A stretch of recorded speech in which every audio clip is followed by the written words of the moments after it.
Welcome to the Education Corner, a podcast by Education Choices magazine. Education Corner podcast are delighted to welcome Kelly Pickard Smith and Amy Bonsall, who have contributed to the recently launched book ResearchHER, and we're really looking forward to hearing more about it. Would you like to tell us a little bit about yourselves as people and researchers?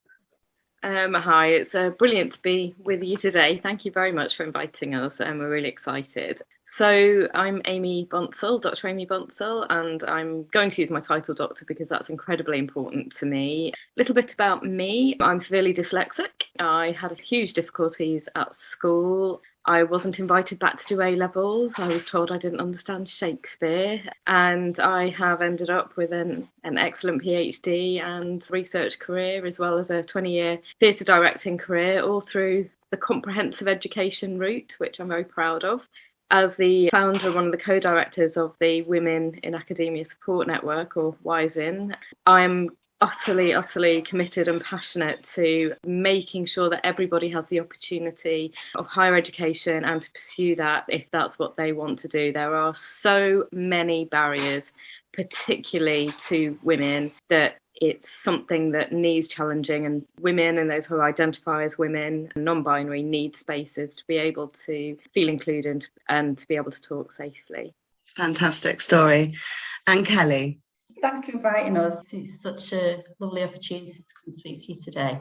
So I'm Dr. Kelly Pickard Smith, quite similar to Amy in many ways. So I grew up in Wythenshawe, which is one of the largest council estates in the UK. So I did my secondary education in the 80s on a council estate in the north. So you can kind of imagine the quality of education at the time and the societal expectations of people growing up on council estates, the kind of careers that you might go into. I wanted to be an astrophysicist, and I was very guided into, are you sure you don't want to be a secretary or an office worker or work in a shop? So at the same time, you've got people like Professor Brian Cox with his like nearly waist-length curly hair, being in a band, going off to university doing astrophysics. I look very similar to Brian Cox at the time with my 80s perm. And I was being told, you're from a council estate, you're a girl, and it's kind of not for you. So I spent the next, nearly 30 years actually, just bouncing around in different careers, from office cleaning, working on holiday camps. I did do the secretarial route, and I did my degree really late in my 30s. In fact, I sat my final exam 2 weeks before my first son was born. I had to do it at home because it was so huge. And I did it through the OU part-time whilst I was also working. And then I ended up actually doing a master's and then my PhD, which was basically on why are heavily mathematical careers like science, technology, engineering, etc., deemed for certain kinds of people, and why do we think it's this sort of upper middle class genius types that are interested in these, when actually I didn't quite get there. But actually, I've moved now to working for, co-founding with Amy, Women in Academia Support Network. So actually we can make sure that anybody who wants to do any kind of research can work towards those goals, because the kind of pegging people to stay in their lane is not helpful. And we actually need everybody on board if we're going to progress research and if we're going to progress us as a human race, really. So yeah, equity is at the heart of everything that I do. That's fantastic. And what gave you the courage to pursue what you truly believed was your destiny? Oh gosh, that's a really, really good question, isn't it? Stubbornness. How does that? Stubbornness is usually, and spite is how people mostly get through their PhDs. Absolutely.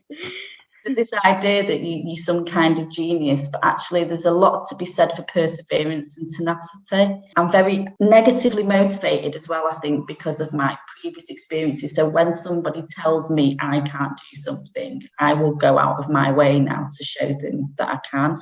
So actually, I do think that education is a journey, and if you don't achieve what you want to achieve when you're young, you've got your whole life to pursue whatever kind of learning floats your boat, and there's no set time to finish learning. So yeah, just keep persevering and following your passion and what it is that you love.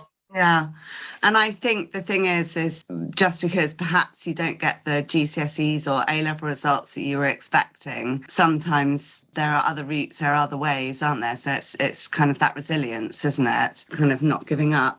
introduce us to Women in Academia Support Network, which you call WISEN. I understand that there's about 13,500 members to date. Can you tell me a little bit more about it?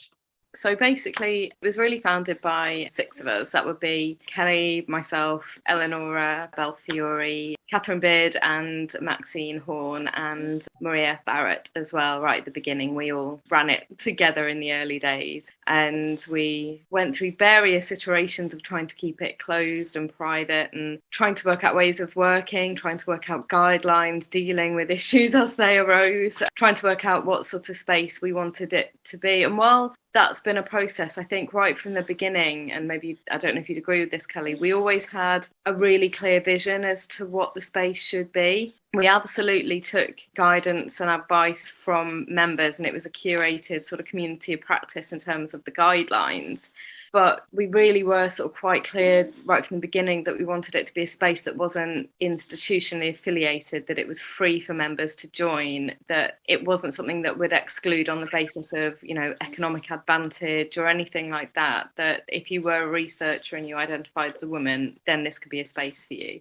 So we have to state as well that the network originally came about as a Facebook group, and we do acknowledge there are some issues obviously with Facebook. It doesn't have a complete global reach, and actually our membership are increasingly global. We have members now from over 100 countries within the network, and as Amy says, we're not institutionally affiliated, and that means there aren't the usual kind of hierarchies you would see when you're trying to seek support and development. So we've got members in there from those who are just about to start a PhD all the way up to vice chancellors of university. And we wanted a space, as Amy said, we curated it very carefully alongside the members, and we made a lot, don't get us wrong, we made a lot of mistakes along the way, and there was a lot of learning around inclusion, because obviously we come to this with our own experience, and I'm a white woman, I am now would be seen to be middle class, I do have disabilities, etc. So there was a lot of learning around diversity of voice so people could open up, because we wanted women to kind of have unfettered access to say what they wanted without their conversations being closed down and silenced. What women are allowed to, permitted to say within the workspace, within their university institutions, can be very heavily managed. And we have to be very careful of kind of what we say and how we say it. Otherwise, we get judged, stereotype of, the way women should always be caring and do the kind of life admin and all those kind of expectations. So we wanted a space where women could feel like they could be, and that's what I mean, just be who they are without this kind of judgment. And I feel like it has kind of got to that now. And the other importance of the Facebook angle that we found was it's actually quite difficult to start up professional networks from nowhere. So it was easier to go where the people already were than say, we've created something on some other platform somewhere, come to us. We wanted to go to them, to our audience, to where they might be. So that's how we ended up with the network on that space. It has grown significantly since then, so doing kind of live events on Twitter and LinkedIn, hosted conferences, etc. But that's kind of the space that we're operating in, digital professional networks. The guidelines are, I think, quite robust now, and we do expect members to read them and abide by them, and that's not always universally popular. Now, I'm not going to pretend it is. One of the reasons for some of the guidelines, though, is laws around libel and things. It means it still can't be a free-for-all, and it's not a free-for-all because it's the expectation that you're aware that your freedom of speech may also then be encroaching on somebody else's freedom of speech, rights to be who they are. So we do expect members to be sort of courteous and to respect other people might have a different view, a different experience, rather than getting angry at each other, trying to manage their discomfort and sit with that discomfort if necessary, particularly if, for example, being a white woman or cisgendered or whatever, understanding that other people's experiences are different from yours, and to accept that and listen and to learn. And Kelly in particular has done an amazing job of curating an awful lot of resources to try and put the labour back onto those who want to do the learning, not those who are from a marginalised group. And that's, I think, one of our real strengths as a group, and that we do expect people to do their own learning, and resources are there to allow people to do that. How did you get the idea for the book, and what was the process like? So the idea of the book came about. We were selected for a prestigious award actually through Facebook. It was a community accelerator.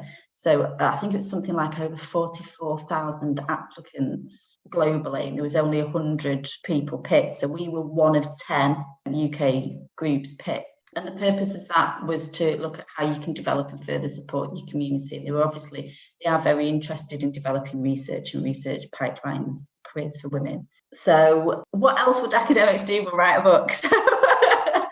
But we didn't want to write a book about us. And I think this is one of the things that makes Wizen a little bit different. We try as best as we can to showcase the voices of others. So even this podcast feels a bit weird. And we did discuss beforehand saying, should we have the members on the podcast?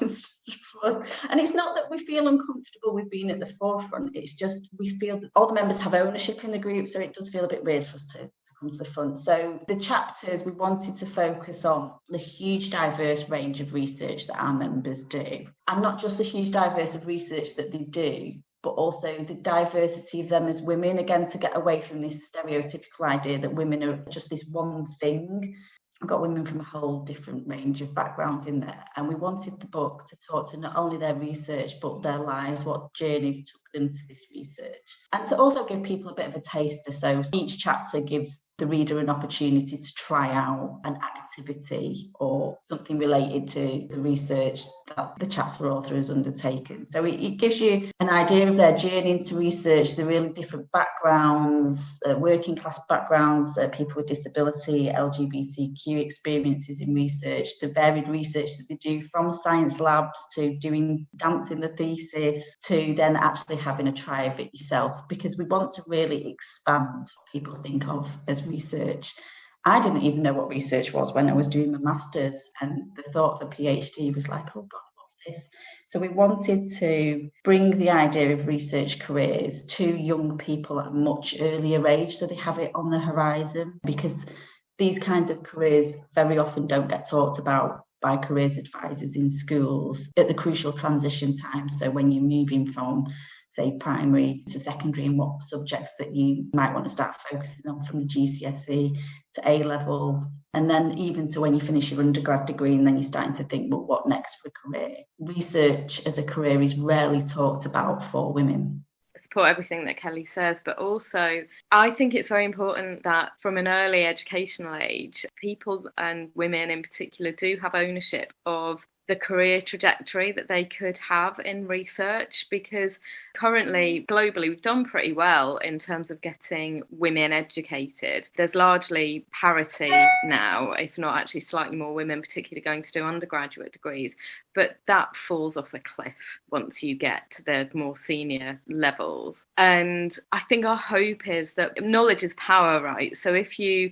know from an early career stage that you would like to make it all the way to professor and beyond, then you can equip yourself with what you need to be able to do that, and you can navigate the systems more effectively.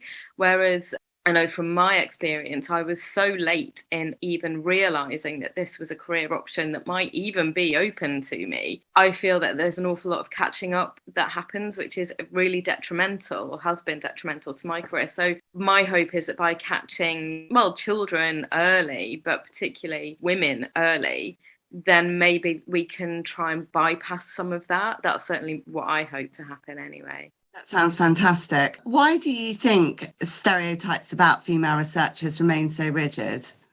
So I did quite a lot around images of mathematicians in my PhD. So I actually looked at things like TV, film, theatre representations of scientists and researchers. And there is this conflation with research and science a lot of the time. So, when you see it in films, Jurassic Park and things like that, we're all scientists, we're paleontologists, or we're saving the Earth from some mutated virus and now we're in a lab, or we're an Earth scientist and there's a geostorm. And We never talk about research in any other ways, and because of that, science also gets conflated with being done by men. So there still remains this very stereotypical image that men like science, therefore men go on to be scientists, women are often kind of the sidekicks. And we've had this recently, actually. The government social mobility czar and her school have recently made the claims. Girls don't like hard maths and girls don't like physics. So when you've got leaders of schools, social mobility education leaders within our own government perpetuating this absolute nonsense that girls don't like hard maths and girls don't like physics, you can see how easily then that actually gets ingrained into school cultures and how girls are taught to about these kinds of careers. There's a lot of research out there. Dr. Laura Black, actually, at University of Manchester, did a lot of research on teachers' language in primary education settings, and the ways teachers spoke to girls about mathematics in the classroom and boys was very gendered, and there was more expectations that the boys would be more interested than the girls. It starts at such an early age, and we're so socialised into it. I think another recent one was local supermarket chains, weren't they? Were putting pictures of rockets and science images onto boys' clothes, and girls wanted to buy them and couldn't. And then the idea was, well, we will do that, but then we'll also make them pink. So it's in everything. It's in the clothes we wear, it's in the school system, it's in what we watch on TV, it's in what we see on the media. It's so, so important that we can counter this with the reality that girls do maths and science, they're really interested in it, and stop kind of cutting us out of the conversation. Nursing's another big one, actually. When we talk about STEM subjects and we say girls don't do science, oh my God, nursing is like over 90% female. That is heavily scientific. It's a really difficult degree. But we've decided it's just not sciencey enough, is it? Because women do it, and it's predominated by women. Beauty therapy, you're dealing with chemicals, all sorts of different things, but that's never ever included in that conversation, largely because it's dominated by women. Coming back to what Kelly said about language, which I think is a really important one, I do think the term research is so heavily loaded now with white men in lab coat connotations. I think that what is often not really realised in the mainstream is that research actually pivots on and is rooted in the contribution to knowledge. And when you start talking about the contribution to knowledge, actually it automatically stops it being fixed into research in a lab, because it's what's your interest, what's your specialism, and what can you add as your contribution to knowledge. And that blows the doors wide open. And it's the same thing, it's just the term research, as Kelly has really clearly pointed out, is such a loaded term now. And I think that, language is massively important, and language in education specifically, because that is where it starts. What do you hope the book will do that you've written to challenge some of these stereotypes? And I know it's a collaboration of several different women researchers like yourselves, not just yourselves. We have edited the book. We're not profiled within the book. And as Kelly said, that's deliberate because we want to put the members front and centre of this work. We do have expectations as to what we hope it will do. I'm also really excited by the possibility that we don't yet know what it will do. It's a case of let's do it. Let's just do it. Do something that we know is of really high quality and will be supported by our publisher Emerald, and get it out there, and let's see what the possibilities actually are. Because one of the other problems in education is the done to model. We will do this and this will be the output. And we also sort of rail against that as well. And that was, for me anyway, part of my excitement about this book, in that actually we don't really fully know what it might do. And that's okay. That's actually really exciting because we don't own it. We want to pass this on and see what will come out of it. We understand you've sold 1,000 copies of the book and it's being distributed for free as a widening participation initiative. Can you tell us a little bit about this?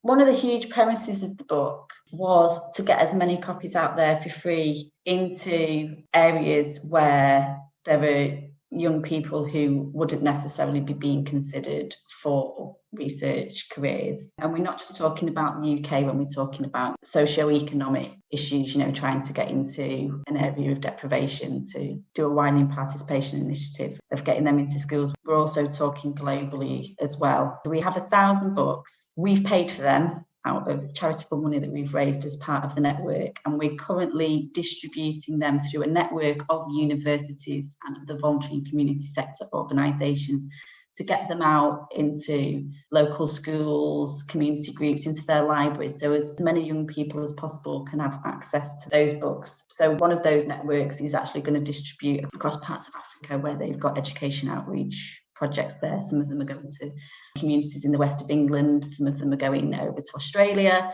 So it's really exciting to see where the book is going to go. And it's a book about women researchers, but it is not for women necessarily. It's for everybody to read. So my son's reading it at the minute and he thinks that he's really enjoying it. It's about women's contributions and what women can contribute. So the expectation is that the book will be read by a wide audience. So we don't think, we're not saying these 1,000 books have to go to girls in schools. That's not the point of it, because for gender equity, we need everybody on board. It's not just going to be targeted at young girls. We want boys to know that their sisters, their mums, their daughters have these opportunities, and the massive contributions that women are making to their life every day because of the kinds of research that they do. So yeah, we're hoping it's going to spread far and wide. There's going to be a fundraiser as well that we're just organising at the moment to be able to buy more books. But yeah, it seems a bit weird buying your own book back, to be able to buy more books to distribute for free. We're hoping this initiative will grow. Just on what you were saying there, Kelly, I think there's something important as well around us not profiling really famous scientists or really famous researchers, because research is fundamental to the progression of humanity. And actually, I think there's so often a narrative of, oh, we have equality because look at these really famous women researchers. Well, actually, the vast majority of people doing the legwork are not famous. And that needs to be part of the discussion as well. And this book puts that sort of front and centre, which is why it's so exciting. If you could research anything, what would it be? Well, I think I already said space, didn't I? So I absolutely would love to have done something around astrophysics. I've always been obsessed with aliens, to the point when I was a child, I used to have this fantasy that actually I was an alien and sometime, a ship had landed and off I'd go exploring the universe somewhere. And I'm sure many kids have that kind of imagination as a child. So I would have loved to have done that. But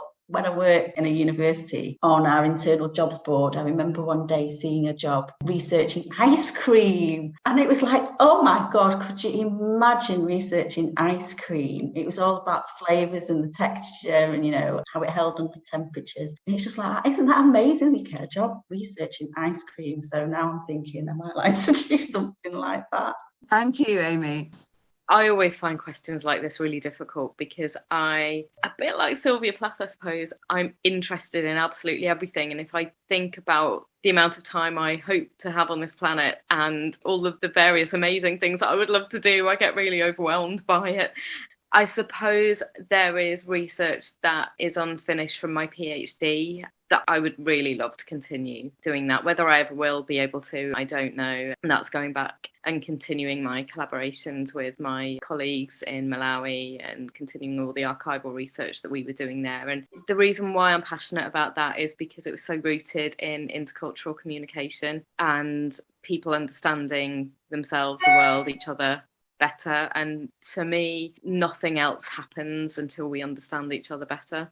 Everything else emanates from that. And so it's so simple, but it's so phenomenally difficult and complicated. And that's why it's so interesting to work with. Can I just add to this as well? When you asked us as well what you would like to research, really hits to our hearts, this really, because there's this perception, because we're co-founders of this huge professional network that has supported so many women into research careers and progressed their careers, where we see members getting promotions to professor and deans and things like that, that actually Amy and myself are not employed at the moment as researchers because of the barriers that exist for women, because we're mums, because we have disability, because of how competitive the field is. I think people have this notion that, oh, you're running this hugely successful professional network that's promoting others' work and is helping people to excel in their careers and remain in careers. Actually, at the moment, we're outside of that and we don't have careers within universities, and we're trying to pursue research outside.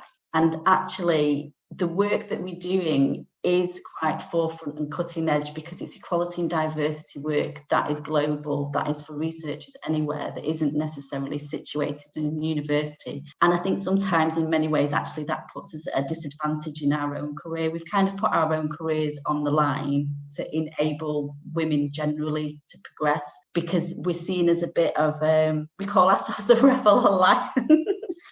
So we're there kind of knocking on the doors from the outside, and it makes it very difficult for us to actually get an in because we're seen as quite radical in what it is that we're trying to achieve. So it's brilliant that we're able to do this work, but it does also mean our own careers are kind of on the line because of it. But we quite like working in this space, and we'll continue being that Rebel Alliance. Can I just ask how you selected the people that did contribute to the book?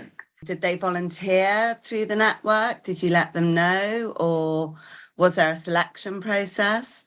A call went out. So we put a call out on the network, and volunteers came forward. We had more people wanting to contribute to the book than we had spaces for. So we were trying to look for a mix across disciplines. So we did want some science in there. We've got some theatre people there, social scientists. We wanted to kind of get a breadth and spread of types of research.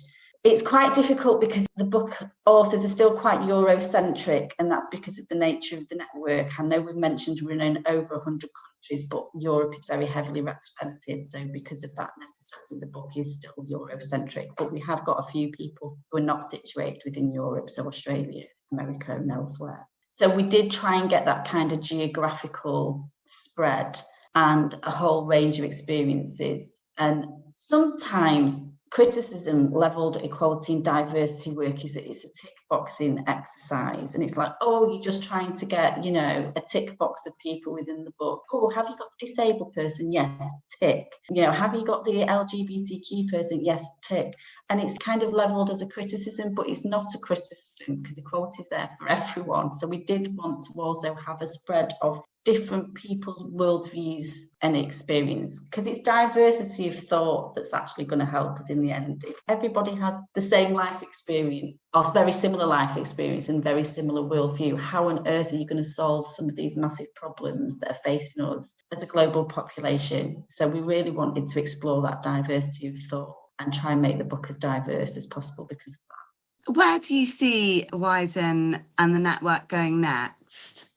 So that's a good question. One of our strengths, I think, is that we're able to be quite deft and quite swift about opportunities because we don't have huge amounts of processes and protocols to go through to get things approved, which is really helpful in some ways. But then the downside of that is it also means that things can get jammed up because in terms of the administrators of the group, we all have a capacity. And so things sometimes do just have to wait until we have the capacity to deal with them.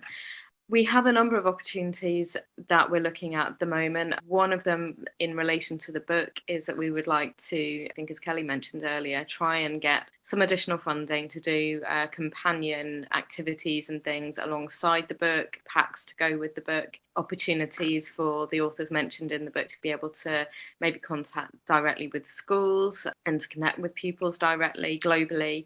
And all of that takes funding. So really it's sort of looking for those funding opportunities that will allow us to develop the network, but also to develop the other offshoots of the network, the book. We'd like to develop the website further, find different platforms that would reach academics who aren't able to necessarily access Facebook, for example, and try different types of platform and find ways to be even greater support to our members, and that will often come from the needs of members. So there were great swathes of redundancies prior to the summer, so we were able to try and work with members to set up support targeted specifically for them, for example. And members were very good at collectively trying to organise that support within themselves. And we have subgroups as well, so maybe looking at trying to expand those. I don't think we necessarily need expansion in terms of numbers, although that is happening. What it is trying to expand the offer and the support that we can provide. That to me is what I think our next step will be anyway. And I think before we started the podcast, we were talking about schools. You're obviously reaching out to schools and universities, but how do you hope that the message that you're sending out is going to benefit not just young girls, but young people going forwards? I think the schools work is going to be quite key, actually. And probably what Amy and I have not mentioned prior to this is we have both worked in schools. We've both had long careers in education. Amy in drama education within secondary high schools. I was a support worker for a long time in secondary schools and then moved into post-16 education, trying to support disadvantaged and not in education young people into work and college. So we do want to revisit those connections, actually. We think that's going to be really key. And to draw on our backgrounds also in research communications. So I'm trained in, they call it science, this is the thing, they call it science communications, research communications. So I've done things like stand-up comedy, performing tricks with science and things like that. And Amy's a theatre practitioner. So we would really love to do something arts, creative, performance-based within schools or as a production outside that people can come and see, to be able to widen the discussion so it isn't just aimed at girls, because it's all the support around it that you need, actually. If girls are going to be able to progress in careers, you need the men on board, and we need to get away from actually, we're talking about men and girls in this already, and we need to get away from the binary, because we're not a binary. There's a whole range, like we said, but we have our trans sisters in the group, non-binary members. So it's to get the idea out as well that we're talking about people within research, and to get that into schools, I think would be a great step, as Amy said earlier, to get people at much earlier stages in their education so they can plan for these opportunities in the future. Like you said earlier, thinking about the language that is being used and the stereotypes that sometimes unwittingly are being alluded to can help any child then perhaps consider a future that they might have thought was impossible. The ultimate aim would be Wise in University, where we'd radically just start from scratch. What would a university that we designed look like? What would that be? How would that manifest? So that would be the ultimate one. Our members are very much pushing for this. I can't tell you how many times members post saying, when are we starting our university? Well, there's a real talent pool there. Anyway, we hope that many of our readers and listeners are going to go on now, having listened to the podcast, to buy ResearchHER. What's the best way for them to get the book? So they can get the book through Emerald Publishing. It's also available on Amazon. If they have Amazon accounts, they can search there. But if you're going to buy books, it's always best to buy them through the publishers, we say. And hopefully the podcast can put the link up too. Thank you very much, both of you, both Dr. Amy Bonsall and Dr. Kelly Pickard Smith. We're very grateful for your time, and we'll hope to stay in touch and monitor the progress of Wise In and the book. Thank you very much for your time. Thank you.